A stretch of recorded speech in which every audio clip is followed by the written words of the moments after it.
Straight, మీకు straight గా ఏది ఉందో అదే చూడాలి. మీ ఐ మూమెంట్, మీ హ్యాండ్ ఎట్ వెళ్తే మీ హ్యాండ్ ఇట్లా వెళ్తుంది అనుకో, రైట్ సైడ్, అంతేగాని హ్యాండ్ ఎట్ పెట్టి మీ హెడ్ నా వైపు పెట్టదు.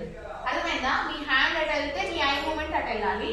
మీరు నా పైన అసలు ఫోకస్ చేయొద్దు. అదే ఇదే చెప్తున్నాను నేను. చెప్పేటప్పుడు వినండి తర్వాత డాన్స్, ఓకేనా? నా పైన కాన్సన్ట్రేషన్ చేయొద్దు. జస్ట్ నేను పెడుతున్న బీట్, అది సాంగ్ మాత్రమే వినాలి.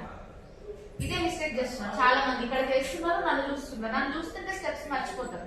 ఓకే, ఎవరు చూడదు. స్ట్రైట్ గా చూడండి, స్మైల్.